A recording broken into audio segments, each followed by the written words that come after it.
Bueno, hola a todos, buenos días, buenas tardes, buenas noches, aquí a todos nuestros seguidores Desde el Corazón.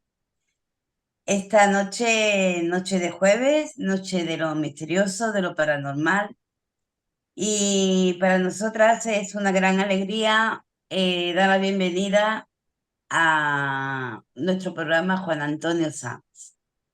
Hola, ¿qué tal? Y- Buenas noches, Juan Antonio. Buenas noches, buenos días y buenas tardes. Buenas noches, Ana. Buenas noches, Juan Antonio. Hola, ¿qué tal?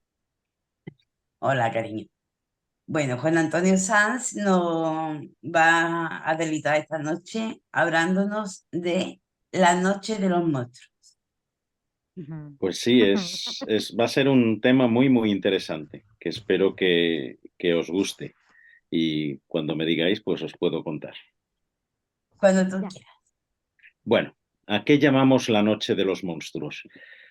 Pues una noche, en realidad fueron varias noches, pero bueno, en la que confluyeron una serie de circunstancias que dieron lugar a dos de los principales mitos de la cultura del terror del siglo XXI, del siglo XX y del siglo XXI también, pero estamos hablando del siglo XIX.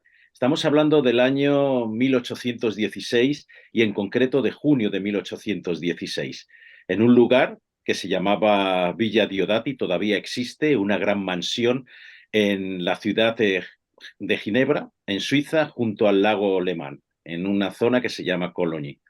Bueno, ¿por qué se dio esta confluencia? Lo primero de una serie de fascinantes figuras de la literatura y en determinadas circunstancias climatológicas. El año de 1816 se llama el año sin verano. ¿Por qué? En 1815 estalló en Indonesia un volcán, el volcán Tambora, en la isla de Sumbawa, que causó decenas de miles de muertos, se habla de 70.000 muertos, posiblemente muchos más, pero no solo en esa zona, en las islas Sonda de Indonesia, en todo el mundo. Fue tal la explosión, la nube de ceniza que se elevó al firmamento, que buena parte de las cosechas de ese año, de 1815 y de 1816, se perdieron en todo el hemisferio norte. Y hubo muchas lluvias, hubo frío, posiblemente una de las hambrunas más grandes del siglo XIX en todo el mundo. Como digo, murieron muchas personas. Y en estas circunstancias, en este lugar de Suiza, en Villa Diodati, se reunieron unos jóvenes que ya habían destacado, algunos de ellos como grandes poetas, y dieron lugar, como he dicho, a dos de las grandes figuras de la literatura de terror pues, del siglo XIX, por supuesto, pero el siglo XX y todavía nos afecta al siglo XXI. Estoy hablando de la criatura de Frankenstein y del vampiro. ¿Quiénes se vieron en esta mansión? Bueno, pues ahí estuvieron Lord Byron, que como sabemos fue uno de los grandes representantes del romanticismo inglés. Allí llegó en mayo a Villa Diodati con su doctor particular, que se llamaba John William Polidori. También era amante de las letras, pero no se le daba muy bien, eran muy jóvenes los dos. Y allí querían pasar el verano pensando que, bueno, en Suiza pues haría menos calor que en otras partes. Pero claro, el estallido del volcán les chafó, digamos, esas vacaciones. No muy lejos, en otra pequeña villa que no estaba muy lejos, Champagne-Chapuis, estaba una pareja que habría de convertirse en una de las parejas más importantes también en la literatura de principios del siglo XIX y que afectaría también al resto de la literatura universal. Estoy hablando de Percy Bysshe Shelley.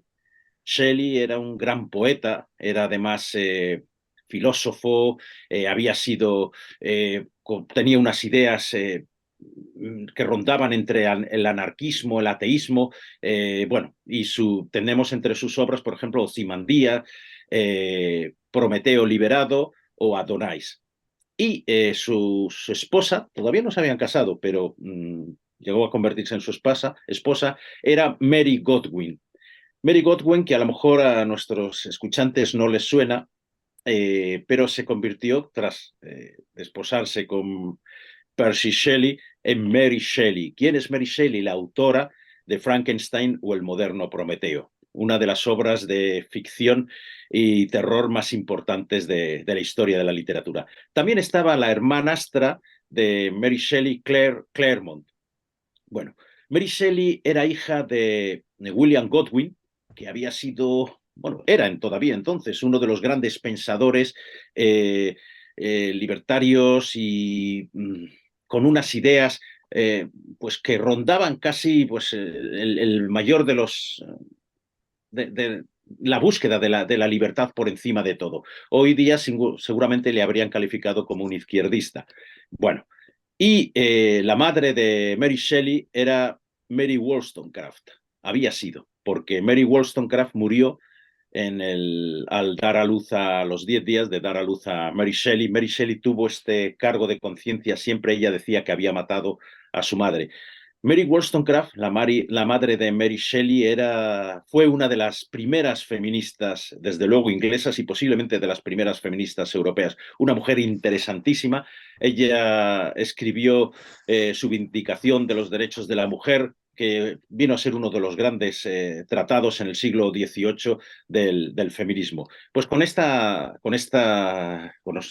progenitores aparecía Mary Shelley en acción, vamos a decirlo así. Ella no tuvo una educación regular, pero desde luego en casa de su padre aprendió de todo. Allí acudían además filósofos, acudían eh, literatos, acudían poetas.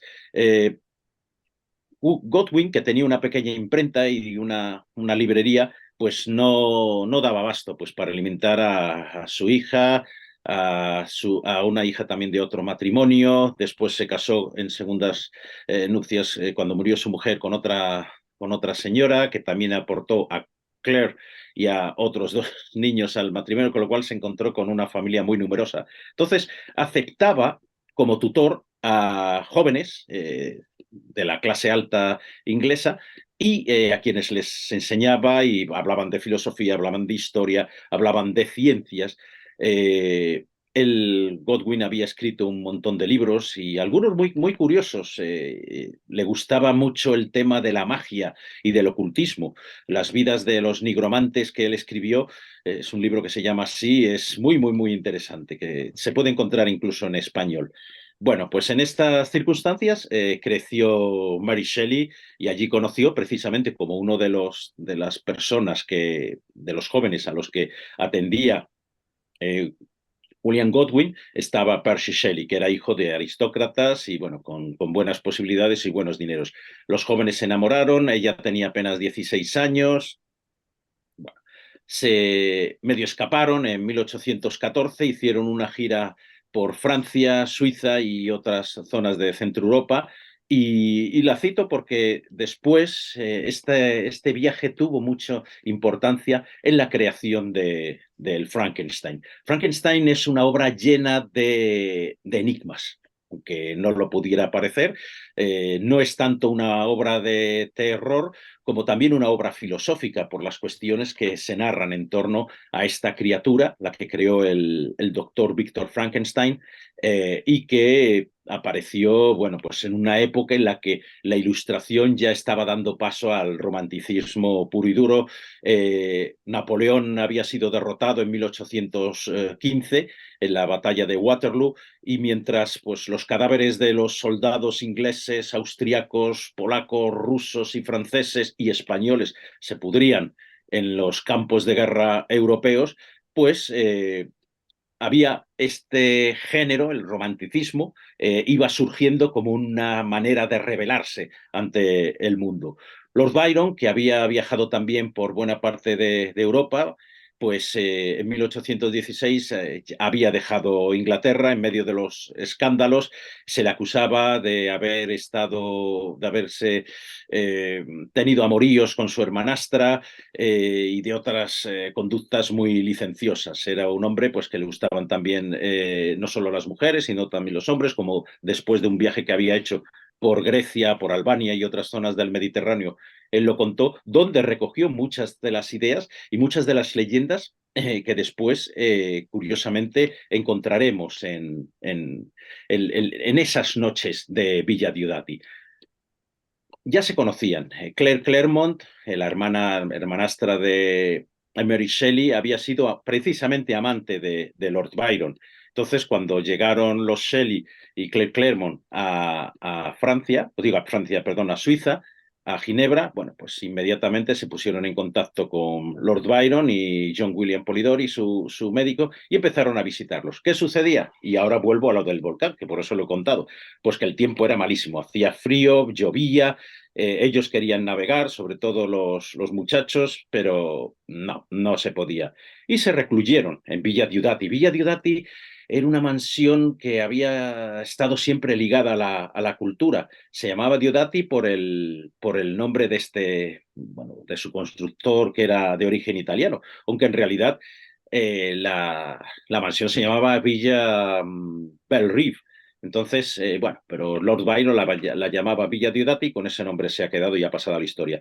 Si uno pasea por las inmediaciones de Villa Diodati, pues verá una colina en la que se encuentra esta mansión con una forma bastante cuadrangular y irregular, en unos jardines preciosos, pero es muy difícil visitarla, porque prácticamente imposible, porque es una mansión particular. Bueno, pues en esas noches, en junio de 1816, pues estos jóvenes pues se dedicaban además de tomar láudano y algunas otras, bueno, licores espirituosos y hacer el amor y muchas otras cuestiones, bueno, pues eh, empezaron a fijarse en la posibilidad de crear algo nuevo y más relacionado con esa temperatura fría, con ese ambiente un tanto oscuro, crepuscular que había en estos días. Y no se ponen de acuerdo todos los autores, también por los diarios de Mary Shelley y de John William Polidori, pues podemos saber que esto ocurrió entre el 16 de junio y el 19 de junio, algunos dicen que fue el 17. Bueno, en esas fechas, John William Polidori había traído un libro, Fantasmagoriana, que estaba escrito en francés, era una traducción del alemán, en el que se contaban un montón de historias de fantasmas y tal. Y en estas, pues, Lord Byron, muy atrevido siempre él, dijo, ¿por qué no hacemos un concurso entre nosotros a ver quién escribe la mejor historia de terror? Y ahí se pusieron todos, por aquí, por allá, en medio a la luz y el calor de la chimenea, con ese cielo negro prácticamente y con los relámpagos retumbando fuera en una de esas jornadas que en las mejores películas de terror nos pueden ofrecer. Eh, John William Polidori empezó una especie de relato en el que una mujer se veía condenada a vivir con una cabeza sin carne, es decir, era una mujer con una calavera de cabeza, pero pues no debió gustar mucho a sus compañeros y finalmente lo desechó. Lord Byron empezó un relato que al final ha pasado a algunos de sus poemarios como un fragmento, pero se cansó pronto y dejó de escribir. Percy Shelley no quiso escribir nada, mejoró un poco después el tiempo y entonces Byron y Percy Shelley se largaron a montar en barquita por el lago Le Mans.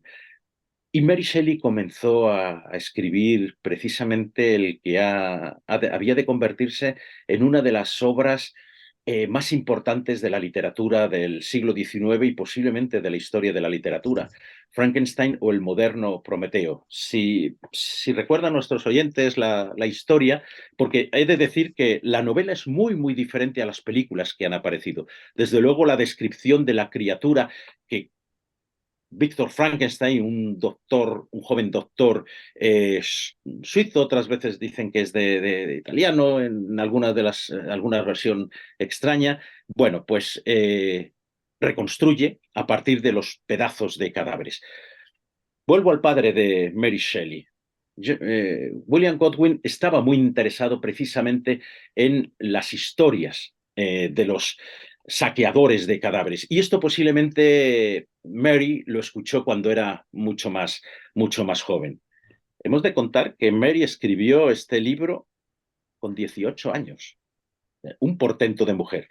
Y 18 años pensaremos, bueno, pues no tenía apenas casi educación, no, lo que pasa es que tenía mucha educación, pero había sido a base de esa influencia por parte de su padre, esa influencia indirecta por parte de su madre, que claro, había muerto cuando ella nació, y de todos estos jóvenes que se reunían en torno. Percy Shelley resulta el marido que él había sido expulsado de la universidad por alguno de sus escritos ateos y tal, pero estaba muy interesado en la electricidad, por ejemplo. También había tenido contacto con gente que había vivido el movimiento Illuminati a finales del siglo XVIII. Y no es casualidad, por ejemplo, que Mary Shelley, cuando escribe Frankenstein, pues sitúe la creación del monstruo en una ciudad de Alemania, de Baviera, que se llama Ingolstadt. Precisamente en Ingolstadt fue donde surgió el movimiento Illuminati, donde muchos pues, pensadores pensaron, valga la redundancia, que había que derribar a las monarquías, había que derribar al papado, había que... formulaban la teoría de una sociedad libre y sin que nadie pudiera influir bueno, pues en los deseos de conocimiento y de avance. Estábamos hablando de una sociedad semianarquista en una élite. ¿Qué ocurrió? Pues que Percy le contó todas estas cosas a Mary. Percy, dicen algunos autores, algunos críticos, que Percy Shelley influyó mucho en la obra. Yo no estoy tan de acuerdo. Es verdad que sí que pudo darle algunos conocimientos a Mary y que entre un 5 y un 10% quizá pudiera haber estado más o menos corregido por Percy. Pero no, Mary era un portento de mujer, como se demostró mucho después con otras obras que, por ejemplo, El último hombre, obras ya de ciencia ficción absoluta, y que se fueron tomando conciencia de la capacidad que tenía esta muchacha. ¿En qué se inspiró? Bueno, pues si nosotros leemos la novela de Frankenstein, vemos un montón de enigmas. Por ejemplo, hay quienes piensan que esta es una novela de ciencia ficción, la primera novela de ciencia ficción, pero no es solo eso.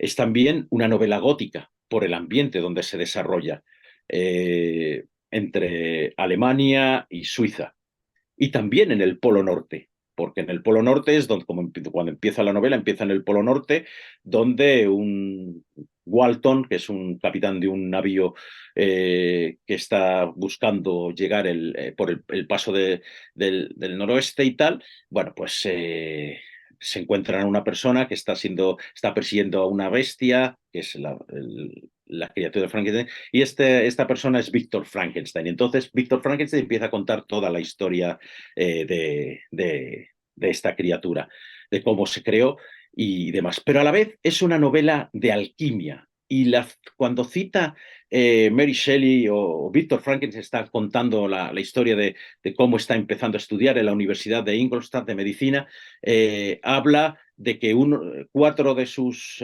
grandes inspiradores eran Paracelso, era 3, mejor dicho, era Agripa y también San Alberto Magno, que eran realmente unos auténticos alquimistas.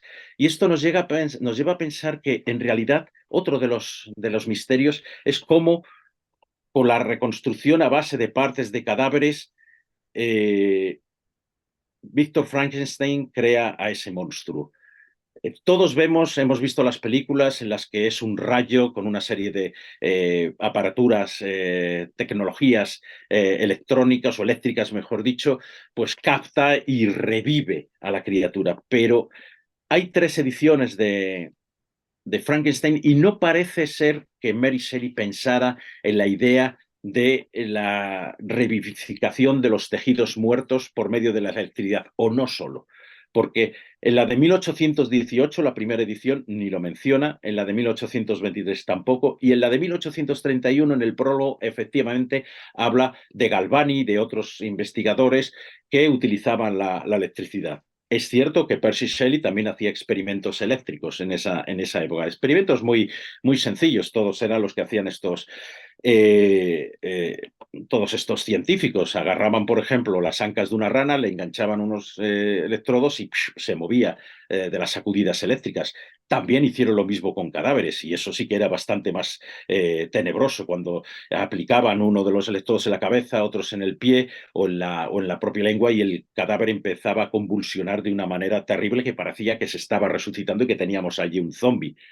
Pero lo que nos está diciendo Mary Shelley es que cuando habla de que Víctor va a los cementerios, desentierra los cadáveres, pero no solo utiliza fragmentos o trozos de cadáveres humanos que pareciera ser para construir la criatura, sino también de animales, y en ningún sitio aparece pues, que la criatura tuviera cabeza de perro o ni muchísimo menos, o cola de vaca, eh, estaba recordando algunos de los procesos alquímicos más importantes que se habían dado a lo largo del siglo XVI y XVII, cuando se hablaba de que existían ciertas sustancias en la sangre o en la putrefacción de la sangre y de las partes del cuerpo en las que podría haber una capacidad para regenerar órganos. Y esta es una cuestión que apenas se habla en la historia de esta gran obra. ¿Dónde pudo haber también escrito, ha recibido Mary Shelley todas estas ideas? Bueno, volvemos al año 1814, cuando hicieron ese viaje por Mary Shelley y Percy Shelley, por buena parte de Europa. Ellos llegaron no lejos de la ciudad de Darmstadt, en Alemania, a un lugar donde el río Rin pues hace una curva y se ve un castillo. Yo he estado allí. Yo he seguido buena parte de la geografía frankensteiniaca, como se quiera decir, eh, y con el libro de Mary Shelley en la mano. Así estuve en Ingolstadt y puedo dar fe que eh, el ambiente, la arquitectura de esas casas son exactamente como te las estás imaginando al leer la novela Frankenstein. Bueno, pues desde lo lejos, desde el río Rin, se ve una colina, la colina Magneto se llama, y arriba de ella hay un castillo.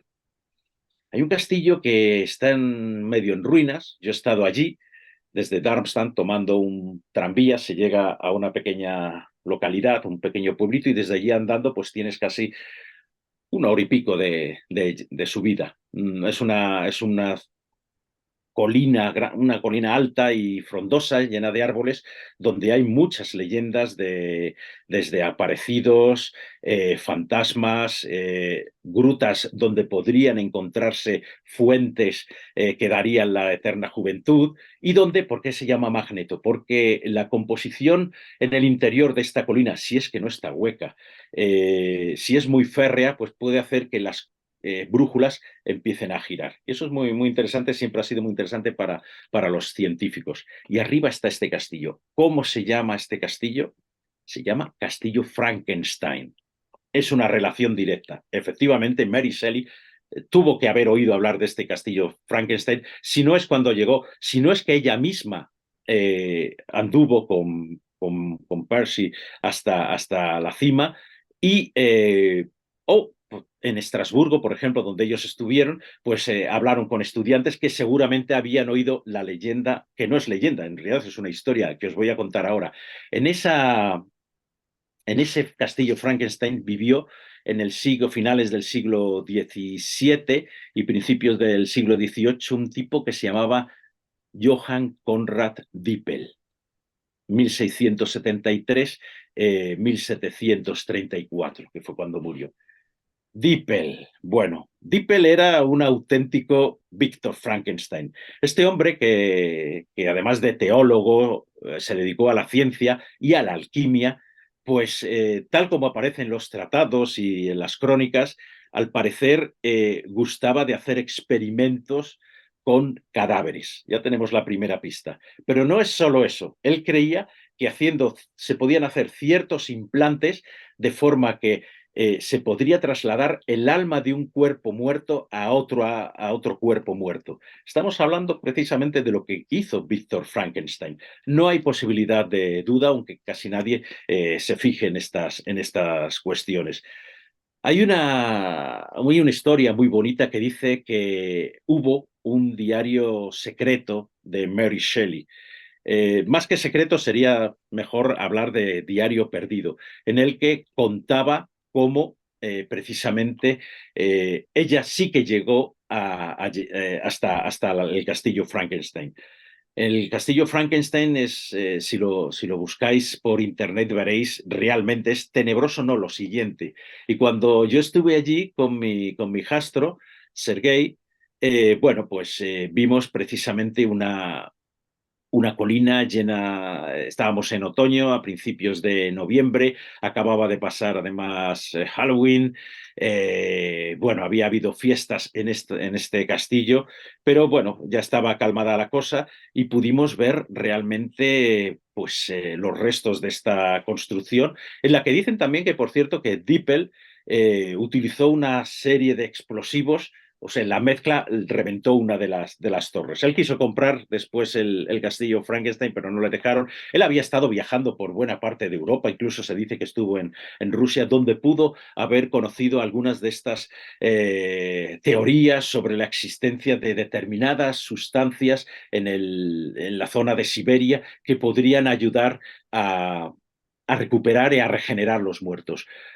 Más que construir un monstruo a base de trozos de cadáveres, lo que estaban hablando es de la capacidad para revivir, para resucitar, para dar vida, para devolver esa vida. Y de eso nos trata la novela Frankenstein, de eso y también de la soledad del monstruo, que se ve abandonado por su padre, entre comillas, que sería el propio Víctor Frankenstein. Víctor Frankenstein, cuando da vida a esta criatura en su inmenso laboratorio de Ingolstadt, pues se asusta tanto que sale despavorido. ¿Cómo era? Desde luego, este monstruo no es como nos lo presentan en las películas estadounidenses en 1961, cuando fue la primera, con la cabeza cuadrada, dos tornillos saliéndose del cuello y más tonto que Abundio. No, todo lo contrario.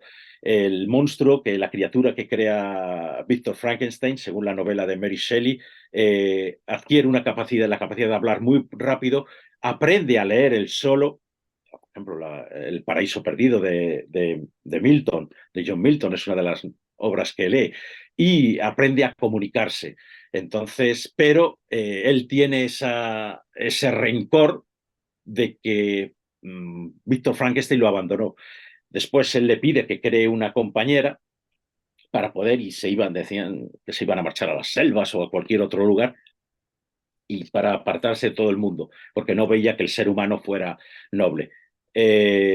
Víctor Frankenstein la empieza a construir, a crear, pero después la destruye. Entonces el monstruo se pilla un cabreo de cuidado y empieza a matar a los familiares de Víctor. No voy a seguir porque si no sería un spoiler de los grandes. Y animo mucho a nuestros oyentes que puedan dirigirse y estudiar esta novela. Entonces vemos que sí, que había una base muy, muy importante en esta historia sobre el Dippel, sobre este científico, que por cierto creó el aceite, o mejor dicho, el ácido prúsico, que era un tinte para dotar a las telas de ese color azul muy, muy interesante. Él en realidad estaba buscando una sustancia para recrear, para regenerar la vida, para dar juventud. ¿Y con qué hacía esta sustancia? Precisamente con fragmentos de cuerpos, astas de ciervo, colmillos, con partes de cuerpo, incluso de cuerpo humano, pero también animales. Es precisamente de lo que nos está hablando después Mary Shelley. Es otra de las coincidencias que nos hablan de este misterioso origen de esta novela tan tan preciosa y tan bonita. Tenemos un montón de traducciones. Yo recomendaría que leyeran alguna de la primera versión de 1818, cuando es cierto que puede haber en la novela alguna influencia de Percy Shelley en la escritura de Mary Shelley, pero no importa, la de 1831 ya la reelaboró ella y no tiene esa frescura que tiene la primera versión. Entonces, es una novela que después ha influido en muchos en el cine. Desde luego es uno de los grandes monstruos de la cinematografía de terror del siglo XX, y que seguramente tendremos unas nuevas reproducciones o remakes. Creo que el gran cineasta mexicano-estadounidense Guillermo del Toro está ya en la labor de brindarnos una nueva versión de Frankenstein, pues posiblemente yo creo que para 2025 ya esté preparada. Él siempre ha dicho que Frankenstein es la novela de terror que más le ha gustado, aunque después él también está muy especializado en Lovecraft y en algunas otras cuestiones. Y vamos a fijarnos, ya por último, en el otro gran protagonista de esas jornadas, de esas noches de los monstruos. Y hablo de John William Polidori. John William Polidori era un médico de origen italiano, era inglés, pero era de origen italiano, que hacía sus pinitos con la poesía, era un genio, se había doctorado muy jovencito, y bueno, ahí estaba con Lord Byron, se llevaba muy bien. Algunos autores han hablado de que podrían haber sido amantes, yo no creo esa cuestión. Él después tuvo muy buena relación, sin llegar a mayores, con Mary Shelley, tenían grandísimas conversaciones, hablaban sobre el proceso de recuperar la vida desde la muerte, ellos dos. Posiblemente ahí ya se gestó antes de la escritura del Frankenstein. Bueno, pues él, recordemos que había escrito este retazo de relato sobre la mujer medio fantasma, medio cadáver, pero que no le gustó, pero después tomó lo que había escrito Lord Byron, el fragmento, que se llama así un fragmento, y lo reelaboró. En ese fragmento nos estaba hablando Lord Byron de los vampiros, de unos vampiros que él había conocido, no tanto que había conocido vampiros, pero sí había escuchado relatos sobre vampirismo en sus viajes por Grecia, en sus viajes por Albania, en todo lo que es el Mediterráneo oriental. Y eso es lo que agarró John William Polidori y empezó a escribir. ¿Qué sucede? Byron, en cuanto estuvo con Percy Shelley, bueno, se hicieron muy amigos y se olvidaron del pobre Polidori. Es más, le trataba a Byron con bastante, a veces, condescendencia, incluso desprecio. Le llegaba a llamar Polidoli, que significa algo así como muñequita. De esa forma, bueno, pues eso se trasciende incluso del propio diario de John William Polidori. Y él escribió El vampiro, The Vampire. Él habla de un vampiro que sería la base posiblemente de todas las grandes historias de vampiros del siglo XX, incluida la de 1897, Drácula, de Bram Stoker.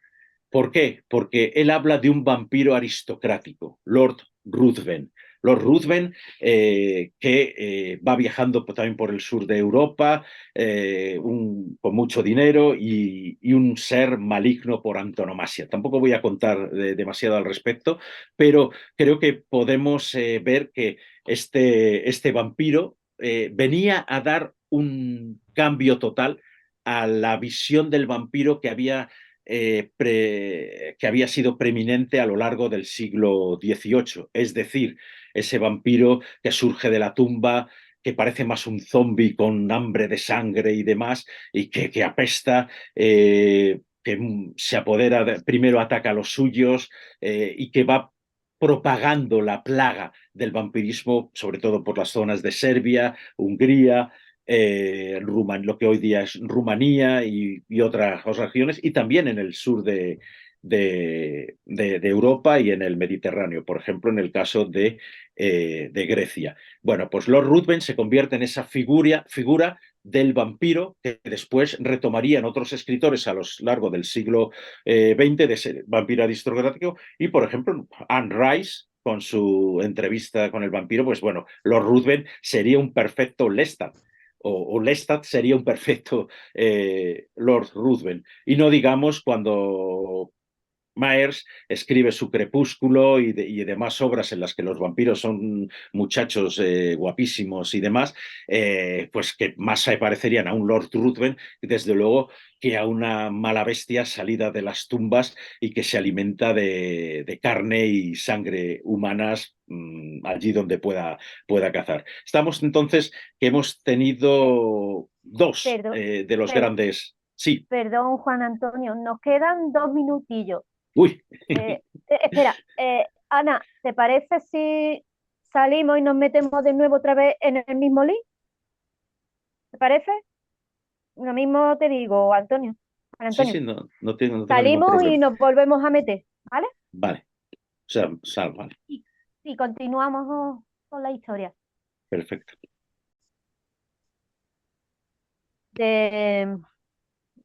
de, del vampiro, del Polidori, ¿no? Sí, Estabas terminando eh, así a hablar de él. esta reunión de Villa Diodati, como vemos, fue el crisol de estas dos grandes figuras de la literatura del terror, como son el vampiro y la criatura de Frankenstein. La criatura de Frankenstein que después daría lugar también al género zombie en algunas maneras, o por ejemplo, que nos recuerda aquella historia del golem de Praga, solo que esta vez el monstruo creado no era a partir de la arcilla, sino a partir de fragmentos de cadáveres. Entonces, digamos que aquí pues, hay esa confluencia de géneros literarios, como es el de la ciencia ficción, el de la literatura gótica y el terror, y nos dan estas maravillas tanto el vampiro de Polidori como Frankenstein o el moderno Prometeo de Mary Shelley, que hacen todavía nuestras delicias y yo creo que la harán durante mucho tiempo. Precisamente uno de esos descendientes del vampiro de Polidori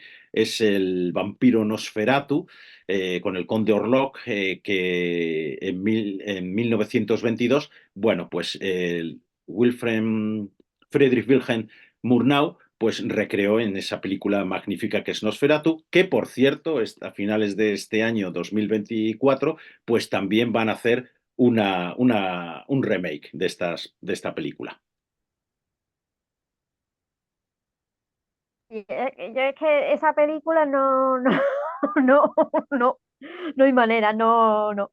El Pues Nosferatu me da un poco la, de la miedo. aconsejo, yo creo que es la mejor además película de vampiros que se ha hecho jamás. Y estoy Me, seguro de que este remake va a ser mucho mejor. me da un poquito de miedo. Sí, sí, es Un para poquito, quedar miedo. Bueno, ah, poquito. hace un par de años estuve precisamente en la zona de Eslovaquia donde se rodó Nosferatu en el castillo de Orava, eh, y que no está muy lejos tampoco del castillo de Častice, que es donde vivía la condesa sangrienta, Erzsébet Báthory, porque todo ahí tuvo que influir. Erzsébet Báthory, esta historia de esta mujer, esta noble que mató a cerca, según el juicio que le hicieron, a cerca de 650 mujeres, bueno, pues pudo influir mucho en el Drácula de Bram Stoker. Estamos hablando de la mayor asesina de toda la historia de la que tengamos constancia y por escrito. Yo no sé si Mary Shelley escuchó hablar de Elizabeth Bathory, pero desde luego ella para su Frankenstein utilizó pues eso, un sustrato de historias, sobre todo basadas en los nuevos descubrimientos científicos, pero teniendo en cuenta eso de que el moderno Prometeo, que es como se subtitula la novela, es Víctor Frankenstein, quien, o sea, estaba utilizando también la mitología antigua. ¿Quién fue Prometeo? Prometeo fue el titán que les dio el fuego a los hombres. Y por eso Zeus lo castigó, lo ató a una roca en el Cáucaso, donde cada día un águila venía y le devoraba en vivo y directo el hígado, y por la noche se le regeneraba el hígado al pobre para al día siguiente otra vez el águila venir cansina a ella como pocas y comérsele el hígado. Pues así era el Frankenstein. Víctor Frankenstein es el hombre que quiere darle al ser humano esa capacidad para resucitar a sus muertos. Él ha tenido pérdidas y tal, y creía que había que rebelarse contra esta maldición divina de la muerte. Pero vamos, acaba esto como el Rosario de la Aurora, y por eso animo a que se pueda leer eh, Frankenstein o el moderno Prometeo de Mary Shelley. Wow. Ya hace tiempo que me lo leí, pero Pues hay que leerlo, y sobre todo si finalmente Guillermo del Toro pues nos va a ofrecer semejante deleite, pues hay que recuperarlo. Me imagino que en esos 3 días más o menos que duraría aquella reunión, lo que haría sería como un pequeño boceto, se le llama, de la obra, ¿no? Claro, vamos a ver, ella ahí tuvo la idea. Tuvo la idea Mary Shelley y empezó a escribirlo. En realidad, ella no lo escribió en los pocos días. Ella siguió escribiéndolo hasta 1818. Estamos hablando de 1816, 17, 18. Fueron casi 2 años y pico, casi 3 años, durante los que ella trabajó en esta obra. Y fue el padre también, William Godwin, el que ayudó a la edición del libro. Después, primero apareció en 2 tomos y después ya en un tomo. wow. O sea que el concurso lo ganó ella, vale. Por supuesto, yo no tengo ninguna duda porque yo me he leído las dos y desde luego, vamos a ver, el cuento del vampiro es bueno, bueno, pero después él no escribió apenas nada. Él se suicidó, John William Polidori, en 1821, y a que no sabéis qué es lo que ingirió para matarse. ¿Qué líquido? El que inventó. El ácido prúsico, el que había inventado El otro. precisamente Johann Conrad Dippel. O sea, hay una confluencia de coincidencias extrañísima y bueno, sí, ya es la casualidad, o no.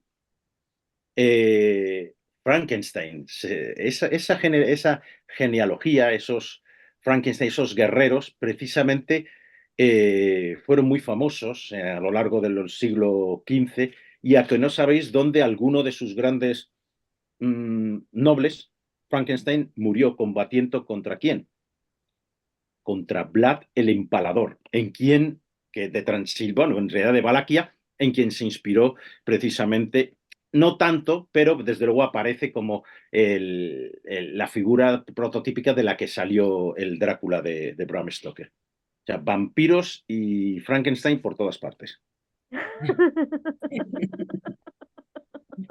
Totalmente. Es una maravilla cómo de pronto la literatura empieza a hacer esos juegos extraños y la historia como si hubiera algún gran hacedor literario y empieza a mezclar las cosas.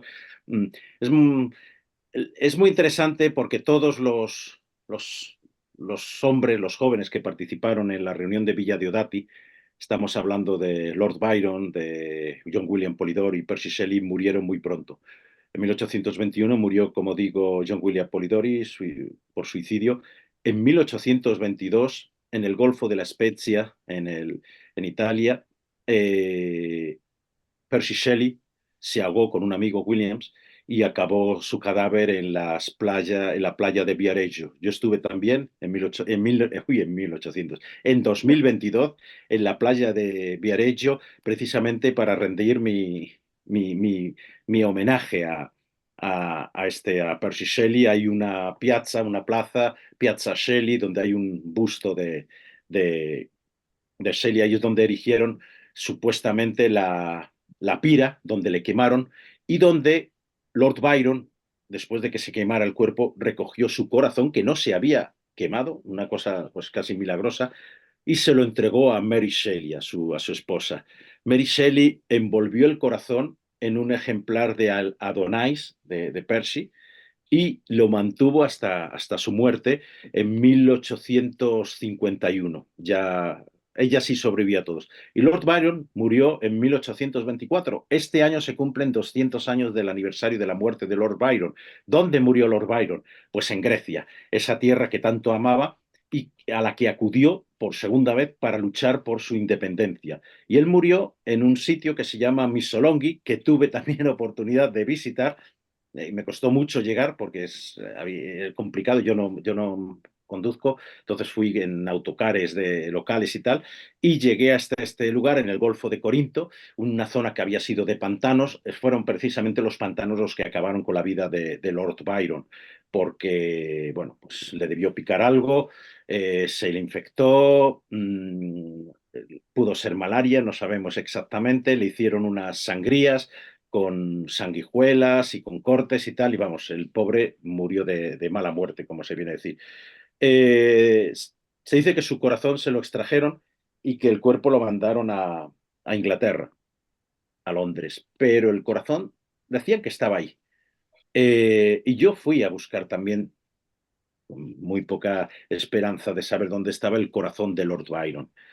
Y es curioso porque Javier Reverte, el gran viajero, había estado también, su libro Corazón de Ulises, nos habla de ese viaje a Missolonghi y cómo él no pudo saber nada del corazón de Lord Byron, decían que estaba en un cementerio por ahí. Y yo quizá tuve más suerte. ¿Y por qué lo digo? Porque acabé en el Parque de la Independencia, de los Héroes de la Independencia. Ahí me metí, era un día muy oscuro, también casi al estilo del año sin verano de 1816. Y de pronto, para mi emoción, vi una estatua, ahí al fondo, una estatua de Lord Byron con las banderas británica y griega. Llegué allí pues para prestar mi sentido homenaje a este poeta que tanto admiro y con ese carácter byroniano que es la pasión del romanticismo llevada a su, bueno, a su excelencia y a su extremismo. Y entonces le pregunté a un señor que estaba ahí barriendo las hojas, eh, le pregunté, Byron, y dice, Byron, dice, y yo le dije, Byron, cardia, cardia es corazón. Y entonces vino corriendo sonriendo y me enseñó la base de la estatua. Se supone, o hay gente que cree que el corazón de Lord Byron está enterrado a los pies de su estatua. Y eso fue para mí, digamos, la conclusión de estos viajes míos en busca de los casi héroes, de estas figuras literarias tan importantes que vivieron esas noches de los monstruos en el año sin verano. No. Wow, wow, wow. Siempre digo que un programa con fotillos explicando los momentos, los lugares, enseñando no tiene que ser, vamos, una pasada, una auténtica pasada, vamos. Yo creo Y que Hemos viajado. hay que ir a que- estos sitios. Lo que pasa, además, yo tengo la mala cuestión de que soy periodista. Entonces, los periodistas tenemos que ir a los sitios donde se produce la noticia, incluso donde se produce la historia. Y por eso he estado en muchos, cuando os hablé del tema del vampirismo, pues bueno, era el resultado de mi investigación por muchos países donde he vivido y donde he podido viajar. Wow, hemos viajado al sitio. A los sitios hemos viajado, la verdad. Yo recomiendo esa lectura. El vampiro se lo pueden leer en una tardecita, o en poco tiempo, menos quizá. Y la lectura de Frankenstein ya tarda más. Puede parecer al principio, porque hay muchas digresiones así filosóficas, se nota la soledad, nos enamoramos de la criatura, que por cierto, como decía antes, no era como nos la describían de esta manera, era más bien pálida, con la piel casi traslúcida, los ojos amarillentos, el pelo largo. Hay una serie, se llama Penny Dreadful, muy, muy buena, que yo la aconsejo a todos los que amen el siglo XIX victoriano, tal, en la que aparece una recreación de esta criatura de Frankenstein, que yo creo que es la más aproximada, salvo por un pequeño detalle. En realidad, el Frankenstein, la criatura de Frankenstein de Mary Shelley medía casi 2,40 metros, o sea, un bigardo de narices. Y este hombre, pues es alto, pero no tanto. El de Penny Dreadful. Penny Dreadful. Vale, he tomado nota. He tomado nota de la serie. Muy interesante, muy interesante. Muy interesante. verdadera fascinación escuchándote, Juan Antonio. Muchísimas Muchas gracias. gracias. Para mí es un placer estar con vosotros, ya lo sabéis. No sé, Macariño, si tú tienes alguna preguntita que hacerle a Juan Antonio. Nada, nada, nada. Me- Ahora me entra más ganas de leerlo. Hay que Otra leerlo, vez, hay que leerlo, hay otra que vez. leerlo. La lo- la- Como digo yo, soy la loca de los libros.